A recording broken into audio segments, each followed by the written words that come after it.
And Patty, welcome to the show. Thank you. I really am excited to be here. Cheers.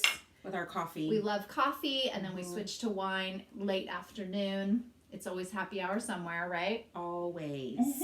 Especially in our world.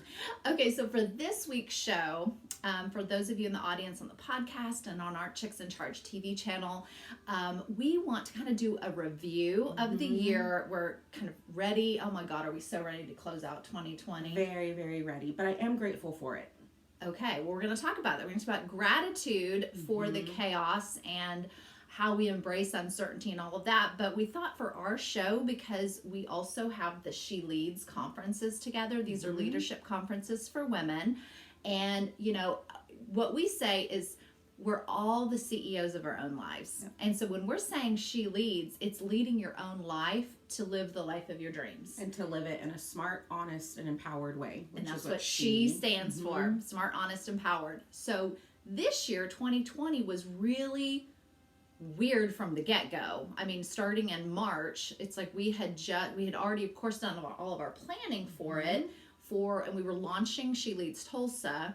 So we had all of our speakers in place, fantastic women. We always try to have a very well-rounded curriculum for the courses. So we had everything ready. I had gone, I guess I had a speaking opportunity, and I was looking at all the possible places that we could host, and I fell in love with the Tulsa Club Hotel. Beautiful. Oh, it's gorgeous. Art Deco. It's one of my favorite styles. And so I go there, I'm like, this is it. This is the place. Book it, all that. And it was, so we pulled that off, and it was so awesome. And so kind of tell them what happened there. Yeah, so that was January 31st, 2020. So we had just come off our high of having our 2019 OKC April She Leads conference. And so we brought it to Tulsa January 31st of 2020. And then, which was amazing. It was fantastic. And we'll go back to that and what really stood out to us. And so then we started gearing up for our second She Leads OKC, which we always do in April. And as we know, March, everything happened. Everything shut March down, 2020. fell apart. And so we had to pivot, like so many of you have had to Buzzword. do. Yeah, that's the buzzword, pivot. And because we're like, do we cancel? You know, we already had, everyone had pretty much already bought their tickets. We didn't even have that many tickets left at that point. And so we took it online. And so I'm sure for a lot of you were in that same boat of having to figure out what could you do virtually. Of course, Zoom just went through the roof. Everyone started using Zoom, and I know there's other platforms too. But we had never done a full virtual conference. And nobody was doing it yet either. We had to figure that out on our own because we actually had to make that decision 1 week before to decide, because all these state and city mandates went into effect. Oh, that's right. For our venue, for people, and genuinely, Melina and I truly, and no one had been doing it, had a virtual conference 1 week before we were supposed to launch our conference, because things weren't so bad in March, and it was at the end of March going into April that the city mandates went into effect and the state mandates. Here in Oklahoma. So we had to truly pivot and come up with something that people weren't doing. Yeah, well, the other crazy thing about that was that one of our speakers, Tama Clark Haynes, was going to fly in from Italy. And, you know, the pandemic hit Italy first. And it was, so she obviously couldn't leave. She was had already been in lockdown for like a month. Yeah, 30 days already. And so then we were like, okay, well, she can still go live. So she was in her apartment. And so what was so cool is that she still gave a killer, talk, because she's just an impressive woman anyway. But right there from her apartment in Italy, and kind of showed us even outside, because she lives on the canal. And so it ended up being okay. I mean, didn't you feel like it ended up being okay? Like we were so nervous about it, but it actually was fantastic and a success. We didn't know what to expect. We didn't know what technical difficulties we would have, but we prepared our attendees and went old school. We went back to the basics. We sent snail mail. We made sure to get in touch with them via email, messaging, cell numbers that we did have to be able to remind them. We made sure to make things easy for them because we knew as women, in order to be able to show up, we want it to be made as easy as possible in order for us to mentally be able to be there and to have that mindset that everything's taken care of, since we as women take care of everything else. So we actually went back to the basics of marketing. We went back to the basics of how we communicated. Right. And it worked, but we had to integrate technology. And so we decided not to do Zoom. We wanted to do Facebook Live in order to be able to create a community right then and there. And I'm actually really grateful that we did. Yeah. Because moving forward, almost into the end of this year, I have been on many Zoom conferences now, truly virtual conferences, and I really liked the Facebook Live. It's just a little... Well, yeah, because then people could comment right under it, and then the speaker could go back after. And so I did like the way that felt, and I still loved the energy from it. Yeah. You know, and actually did mine right here. This was my headquarters right here in this room, which is really a TV room of my house. And so good job, Patty. I think that was awesome. Yeah. So, you know, we say we can do hard things. Yeah. And that was one of them. And so that's why our theme, so it's She Leads, and then we did She Leaps. And so let's talk about, out of all those, so really there's about 20 topics between the two conferences, because it's so important to be able to show kind of what's going on culturally, what's going on with women, and we're all at different ages, stages of life. So one of the cool things that my takeaway, if I just think back on all of it, is that these leadership conferences prep us and can prepare us for what's coming that we don't even know what's coming. So some of the talks, if you'll kind of go over what you thought the highlights were in Tulsa, and then and we ended up having to deal with these things in a big way because of the pandemic, social distancing, all of it. Yeah, so in Tulsa, two things in general. So the EQ from Annette Klosowski. Emotional intelligence. One of the biggest things with that for me leading into where we're at now is being able to have those seeds planted and knowing how to actually address myself in this transition. It wasn't so much communicating with other people. Yeah. It was being able to take into consideration what she spoke about for myself. Yeah. And then the second thing, most definitely, was actually Beth Hill's transformational travel. We had a halt on that. No more travel. Yeah. You're staying here. But what stuck with me was that she talked about where your mindset is, and even more so now, just make it happen. Quit putting the but in front of it. Like, when this happens, I'll do it. When this happens, I'll do it. Like waiting, or I'm going to start traveling when the kids are grown. Yeah. Or I tell you what, that you're so right about that. Yeah. And you know, Beth's another example of someone who was in a corporate company, career, high up. But she's always loved adventure travel, and now she creates this custom adventure experience. But yeah, some of the things, she was one of the presentations, several of the presentations made us cry, because it really hits home with some of the stories that she tells of people that are traveling with, you know, people who are dying, or that it was on their life list. We don't call it bucket list, we call it life list. And so what are those things? And so hopefully we've all had time to reflect on that with these stay-at-home orders and not being able to spend time with our loved ones the way we want to, is when things open back up, where do we want to go? Yeah, and what are those experiences going to do, and how will it be transformational? That's why I loved, at first it was, let me be inspired to travel. And even though that was the talk then, the way it's transitioned for me is the transformational mindset to have. And we never know what's going to happen. In January 31st, 2020, we had no idea that all travel would stop. Yeah, absolutely. So what about for you, Melina, just some of the topics that we had in Tulsa, what's something that stuck out to you but has helped you now? Yeah, well, a couple of them, Tess Max Fitness and Food Game Changer. Oh my goodness. I mean, we're talking about taking care of our bodies. That that's the ultimate definition of self-care, is Yeah. taking care of your mind and your body. I know I've had some mental health issues this year. It's kind of like as the year wore on and you knew you couldn't just keep kicking the can down the road, that this was going to be here a while. Yeah. I felt like I was going crazy. Yeah. Like I got very depressed.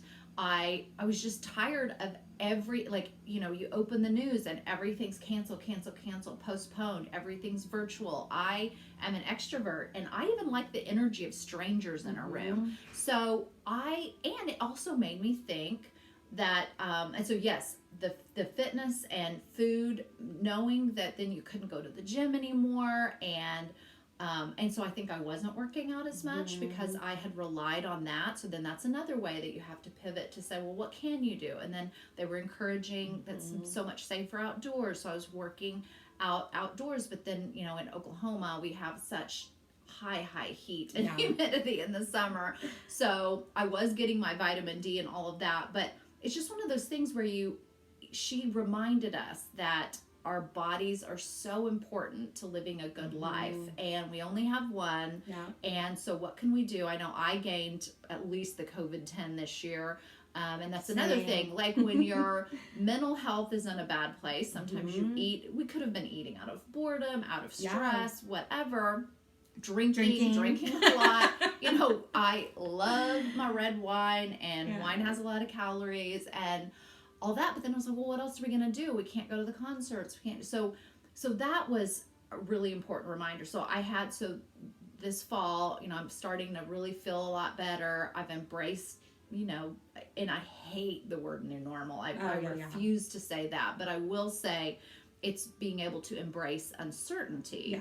Yeah. So I've been able to do that and making myself work out more, but also feeling better about, you know what, Melina, you've got some extra pounds now. It's okay. Like, I'm fluffy, whereas I used to be more fit, but I'm going to get fit again. Yeah. Like, this is just a season of life, and that it's okay. Take care of it. And I'm drinking a lot of water, mostly inspired by you. You said you drink like 80 ounces. And I thought that's one of the things that an easy thing for us to do. So what can we do today to help our bodies? And drinking water is one of those things. So I drink 50 ounces a day now, which I used to drink like probably 12. I'm not kidding. It'd be true. coffee, little bit of water, sip here and there, and then wine. And so obviously bringing water back in. And it's good for your skin, hair, body, the whole thing. So that was the big one. The other thing, Shelly Academy's advocacy in a messy world. How freaking messy did the world become? So what a title for her to do that. And she's basically saying, how do you advocate for whatever those passions are in your life, whether it's your children and their issues, or a cause that you believe in, and people didn't even, we don't even know where to start on that. So that was good for us to think, what do we want to advocate for? And then this year people have had the opportunity to do that with Black Lives Matter and anything dealing with politics, policies, crucial conversations. All of that stemmed into an intro conversation that Shelly started in Tulsa, just to get us thinking. But little did we know how much of those seeds would actually come back to truly help us and us get, that's what Shelly was talking about. Yeah. None of us had, as I call it, that third eye open to really, really, really understand what Shelly was talking about in her advocacy, regardless of it being policies, politics, religion, just in general. Yeah. And being woken up to, that's what Shelly meant. Yeah, and then that's what we loved, and of course we did plan this on purpose, and the way that the flow of it was that so then you start advocating. Well, are you going to advocate in a kind way? And when do you need to draw your boundaries? We talk a lot about boundaries, and then it goes back into Annette's talk that she had about emotional intelligence, because there is a way for you to advocate that doesn't make actually people are always going to believe that certain people are, quote unquote, especially women, being a bitch or ugly or whatever. So that's just part of the stereotype that we get. But how can you be strong but still not go into being like keyboard war, hiding behind your keyboard saying really ugly things. Like, how do you not slip into ugliness? Like, be strong and say what's on your mind, and say, this is my boundary, but then not being ugly about it. Yeah. So all those things really tied together nicely, and I know it helped me in thinking about my own approach and looking at how people are reacting this year. And on the flip side, for the people that have never used, and specifically women, because this is what our conference is all about, is being smart, being honest, being empowered as a woman, and then specifically with the advocacy piece, is the women who had never felt like they could use their voice for impact, and they finally found the strength to do it in a smart, honest, empowered way. Some of you know that have followed me through this transition of me choosing to use my voice, because my 2020, my 2020 word this year was impact. Do you remember what yours was for this year? No, I don't. You don't? It's somewhere. I know hers somewhere. I had it. But mine was impact, but I wasn't quite sure what that meant. But I remember putting on a vision board, a woman using her voice. She was a Latin woman, actually, and she was in front of a microphone, and it just resonated with me, and the word impact, but I didn't know what that was going to mean. And so those of you that have followed me, and Melina has seen this, and Melina too, which is why I'm proud to be bestie business partners with her, best friends, is as a white woman and a Latin woman, I feel that we've risen to use our voice in a way that aligns with who we are, though. Yeah. And so that's just not an opportunity that we thought that we would have or need to have, but we have grown as women to be able to do that. So just hearing Shelly, because she didn't know that those seeds were going to be planted in us. Yeah. For us to feel like, you know what, we're going to use our voice for impact with how it aligns with us and what we need to say and what we feel about certain things in our world. And we have. Yeah. We've lost quite a few people, but that's okay. Yeah. Well, the thing is, when you are bold in whatever the thing is, and if someone doesn't agree with you, then they may not want to associate with you anymore. And so just understand that that is something that happens. Yeah, and that it's okay. And maybe that's okay. I personally love that I have friends that have different views on things. I love to, that's partly why I wanted to be a journalist. I love to dig in, ask questions, all of that, but I also love to challenge people on, well, why do you think that? And I'm challenging myself. I've switched my views on so many different areas as I've gone through life. And so that's something too, to think that whatever view you have, that may not be static. Yeah. Because once you encounter or have something personal happen in your life, then you suddenly go, ooh, I guess I do need to advocate for this. A great example of that is people who were anti LGBTQ, or thinking like, oh, it's anti-Bible, or it's, the sin, blah, blah, blah. They don't deserve this, that, right? And then they find out that their best friend has come out, or they find out that their child is gay, or whatever. And it's like, so then you go, oh, it hits home now. So now that's shifted my thinking. And now I realize that they are being marginalized, and how I'm going to, and now I want to use my voice to help them, because this person that I love so dearly is going through that. So I think that's what's so important, and what we try to do with these conferences is to say, keep your mind and your heart open, and to not say, well, this is my view and that's it, and I'm going to be this way until I die, because I consider myself pretty moderate, and I'm liberal in certain things. I'm very conservative in other things, but that's why the thinking that I'm moderate, I think, well, I'm going to listen to both sides, because there's something to learn from each of those. And when you dig in a few questions, you go, oh, I know where this is coming from. It could be coming from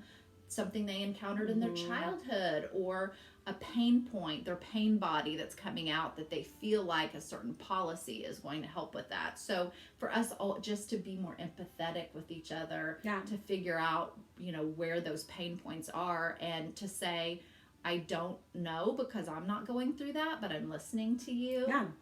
So a really, really great line that I've heard from a podcast recently, it's called Sincerely X, is suspend judgment, just listen. Yeah. And if you can go into a conversation with that, the podcast host says that right before she starts who the guest is, and she always just says, suspend judgment, just listen.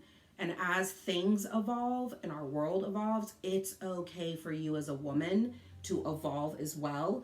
Yes. And it might not be what somebody else thinks, feels, has been through. You can still just listen. There's some things that, there are certain things that, and we don't have to super get into it, but I don't mind stating it, that I'm not going to agree to disagree. I'm just going to say, I don't agree with that, and I'm not agreeing to disagree with that. Yeah. But I will listen. Yeah. Sure. Because I want someone to do that for me too. So, but to go into it by suspending your judgment first. Yeah. Then just listen. Yeah. The end. Yeah. Well, because if people can honestly answer you on why they feel that, then you will know, oh, this person is really stuck in their beliefs. So now moving on to She Leads OKC, and that was the one that we did virtual. It was 4/3/2020. Yep. And what was your kind of aha moment and key takeaway out of those talks? At the time, it wasn't. Okay. As we evolved and journeyed through everything after April that all of us are going through, it was Stacy Bozarth's Female Friendships. Originally, I was like, great insight, great data, what a great refresher. But oh man, after April going into May, and it wasn't until June, that's when I went into my female friendship depression, to be honest, other than digital fatigue and everything like that. June was my growing month, and I went back and listened to Stacy's video speech on female friendships, and more than ever, because I was feeling very lonely, but also didn't want to put the effort either into being present on freaking Zoom. I was tired of virtual happy hours. I was tired of everything digital, because I had major digital fatigue, because that's my job anyway. I've always been a remote worker, so that wasn't an adjustment for me. I've always loved that. But it was my female friendships specifically. So then when I went back and listened to Stacy's talk on that from OKC conference, it resonated more than ever. And it actually prompted me to have a mindset shift, which I did in July after I did some work on myself to truly be present, not just for me, but for those females in my life, and got very, very creative in a safe, sanitized way with my female friends. So female friendships stuck out to me the most. And at the time, and we've talked about this, it wasn't that it didn't resonate with me. It was a really nice refresher. But all of our conferences that we've had, with every attendee, those seeds that get planted end up evolving, because we are ever evolving. And that's the one thing that I always advocate for with women. Don't feel like you're stuck. You're always evolving, and it's okay to change. It really is. And so Stacy's talk at the time didn't resonate, where I thought that I had no idea it was going to lead me into that. Yeah, that's so true. How about you? Well, to piggyback off what you said on female friendships, that is why it made me feel so grateful for Chicks in Charge, because same thing, like I needed something to look forward to, and we were able, as things opened up, that we could do a lot of outdoor events. So very grateful for that. So whatever women felt comfortable in coming to in-person events, we did that. We still had a virtual option for some things. Still obviously able to promote the women and their businesses through social media and that sort of thing. But yeah, same thing. I just realized how important the in-person connection is with women, and how much that fills me up. So that's what we realize. What are we missing? And whatever you water will grow. Yes. And whatever you focus on grows. So that's why that has my talk on focus. I just have to keep going back, and I have to be so disciplined about that, and not let myself get drugged down by all the negativity around me and all that. Really focus on my task at hand to move that, because I know that we can still grow during uncertain times, and we are both, we've seen that in our own lives. We've seen it in our speakers' lives, our attendees' lives, our Chicks in Charge members' careers, and so it's really a beautiful thing. And so just that, and then Thomas' talk from Italy, how she persevered. She was very, I remember she said she was very depressed that week, because basically she had to lay off her employees because she does antique kind of road shows and buying around the world. And so the fact that she had to pause her business for all this time, and then she started a new business venture, and so I thought that was very inspiring, and it's just proof again that you never know what's going to happen. So be ready and know that you are resilient and strong, and you can start over if you need to. And so I loved that. And then Matra Jones' talk on diversity, because she is a strong, powerful Black woman, and she was named Woman of the Year actually recently. And I just loved hearing her story on things that we need to think about for diversity in the workplace, and even things that people had said to her that you don't even realize, kind of what you're saying, and how to be sensitive to those conversations, and also how to have crucial conversations. Was another speaker, Lisa Murata, is a psychologist, and so again, all of them kind of tie together, and that's what I love. Is like we think of it like a tapestry, and you're just weaving through, and then you never know when in your life you're going to be able to apply that to your own life, or see someone else and go, ooh, they're going through that thing right now, and I have a little bit of knowledge about it because again, that seed was planted. So that was really good. It was super good. And one of the things when we went back and looked at our Tulsa speakers and their topics, and then our Oklahoma City speakers and their topics, not again knowing what was going to transpire for the remaining rest of the year, how each of those talks that again maybe that was a great talk, or that was a nice refresher, how it was going to manifest into our lives in a way that actually made a huge difference. And so when these women come to our conferences, whether that was virtual or in person, and walk away with something that resonated with them that day, we end up hearing stories, even now, from speakers too, not just attendees, of actually this talk now has resonated with me, and I am continuing to still grow, and I can have these conversations, or I think this way now, type of mentality and mindset, which is amazing. Well, we are so excited about our 2021 theme and some things that we have. And so we'd love your feedback on what are some of the topics that you would like to hear about, because even if you all are not in Oklahoma City or Tulsa, there will be a virtual option for part of it. So you can still get plugged in that way. And so we'd love to hear, send us an email, go to chicksencharge.club to find out more about Chicks in Charge, because there's also a cloud membership that's available for women around the country. So if you don't have a chapter in your city, you could start one, or you could just be a part of the cloud chapter for now. I know the rest of this year is still going to be like this, we're just going to have to, it's a roller coaster ride. Yeah. But we're here for it. And I'm so thankful that you are in the roller coaster cart with me. I'm glad too. So glad. Thank you so much, Patty. Thank you. And cheers to upcoming 2021. Excited. Yeah.